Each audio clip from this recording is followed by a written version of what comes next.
casinos, and corporate/government stimulus. Corporate welfare/government stimulus.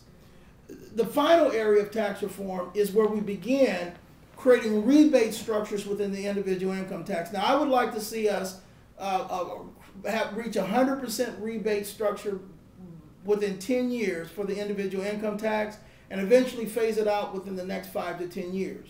But if you understand the dependency of the Iowa economy on government now, you can't just eliminate the individual income tax yet, not in the state. So the rebate structure basically says 5% of your individual income tax bill you can give to the charity of your choice, not the government. Government's not going to fund Planned Parenthood anymore. Government's not going to fund your church anymore. Government's not going to give the money to Thai Village. If you want to give the money to Planned Parenthood, you can. If you want to give the money to your church, you can.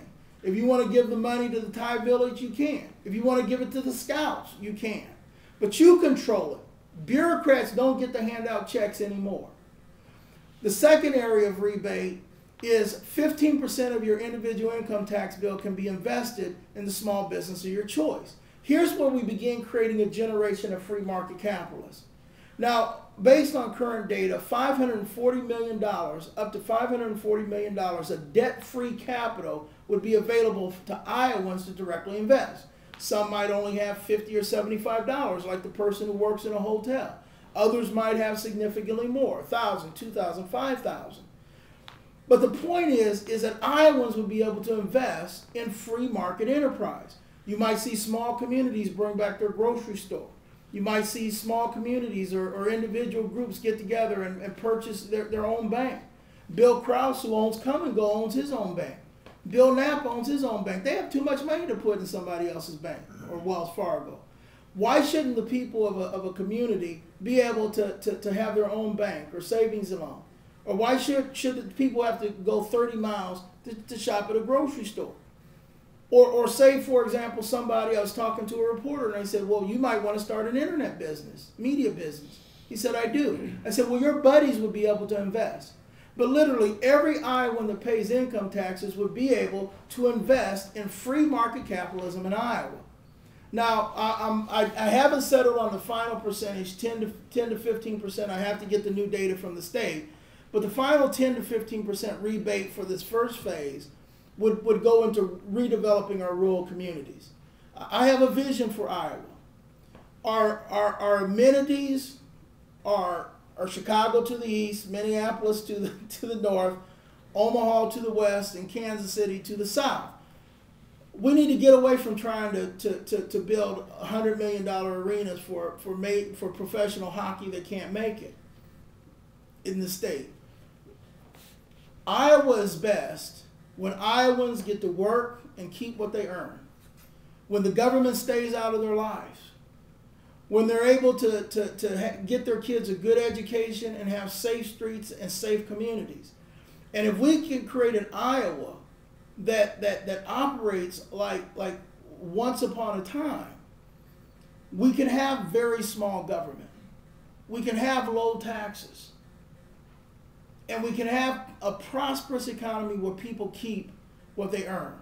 And I also address the issue of welfare reform. I would like to just throw this last example out because if you can look on page 10 in this publication and you'll see where 40 cents out of every dollar goes to the welfare, goes to health and human services.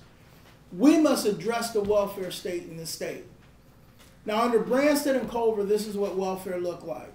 We paid, under Branstad and the Republicans, we paid everything, gave people colorful food stamps, and they chose between Oprah and Judge Wapner as they basically sat in front of the television until they got their next stipend. Under Governor Culver and the Democrats, we paid for everything, gave them a swipe card, and they get to watch Oprah and then whatever court show was on at the time. Judge Mathis. My favorite one is actually the one on Telemundo. I can't understand, but everybody's yelling at each other at the same time. It's just the coolest show, okay? Under a Narcisse administration, we bring work farms back to the county, and folks have a choice.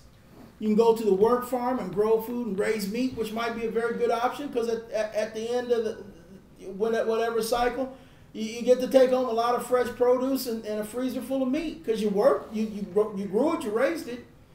Or you can volunteer at a school or work with the elderly or nonprofits, or you can do public work projects like fill in potholes and haul away branches. But you don't get to just sit on a couch while the rest of us work and take care of you. Not as a grown person. Not as a grown person. You know, I look at prison reform. Under Branstad and Culver, basically we lump gang members with gang members who basically got more ripped as they learned how to be better criminals. I bust those suckers up and basically bring back a 21st century version of the chain gang where folks work 10, 12 hours working on county roads, planting trees, cleaning waterways, building levees, prior to flood season. But also it's restitution based. They get paid. A third of what they earn goes to their victim. A third goes back to do things like take care of their kids. And a third is put in a reentry fund so that as they prepare to reenter society, we have the resources to help them successfully reenter.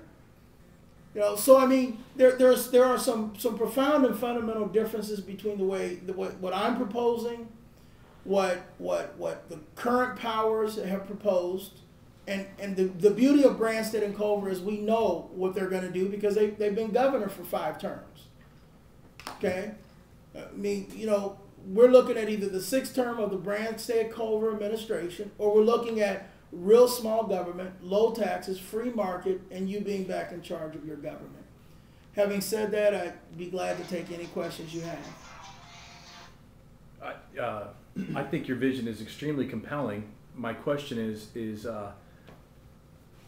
as governor, can you just pull that off, or do you have to have you got to have some juice in the House and the Senate, right? I mean, you can't do this wave a wand because you got elected, right? There are 4 management challenges to what I'm proposing, or four challenges to an effective Narcisse administration. This is the Red Book. It's called the Official Registry. How many of you are familiar with it? It's a wonderful book. It lists everything from the executive officers. It has the Iowa Constitution in it.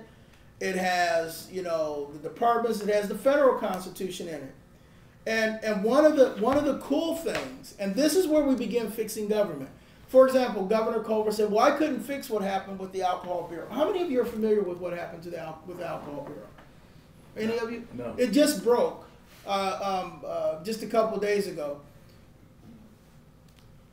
The scandal was just out of control, including things like 48 hours after they signed a no-compete contract with this person, the Liquor Bureau cut a $1 million check to this guy. They hadn't even done work, and it turns out to be like the best friend of the guy's wife. Okay, I mean, just rampant corruption. The waste and abuse that exists within government absolutely can be addressed immediately by the governor. Now, what does this line say next to that director? And that it reads throughout all the departments and commissions and divisions. Department of Administrative Services. And Molly Anderson, what does it say next to her name? Serves at pleasure of governor. Absolutely, absolutely. So, when we look at, and I will ask you to open up to page 4 here. Whether we fix page 4, whether we fix page 4 legislatively, we absolutely can fix it administratively. Now, we eventually have to fix it legislatively because if you only fix it administratively, the next administration can come in and undo things. We need to reduce this flow chart to about 8 or 9 functions: education, economic empowerment and commerce, public safety. Okay, this bureaucracy is out of control. We haven't even gotten within the various departments. Like the lottery and racing and gaming exist in 2 completely separate bureaucracies as opposed to a division of gaming or gambling. So, I mean, criminal juvenile justice is in the Department of Human Rights, not in the criminal justice line. So once you get within the actual flow chart, the convolution even makes less sense. But there's no reason to have a Department of Economic Development and a Department of Commerce and a Department of Workforce Development. There's no reason that regents and cultural fairs and college aid and education aren't within the same bureaucracy. This not only saves hundreds of millions of dollars, but it creates a greater synergy. And this can be done legislatively. Now, the management challenge, the first management challenge, is to actually change the management paradigm. I do not intend to have a traditional administration like past governors where I either sit in Des Moines and beg legislators or I'm running around the state begging corporations to come and take corporate welfare.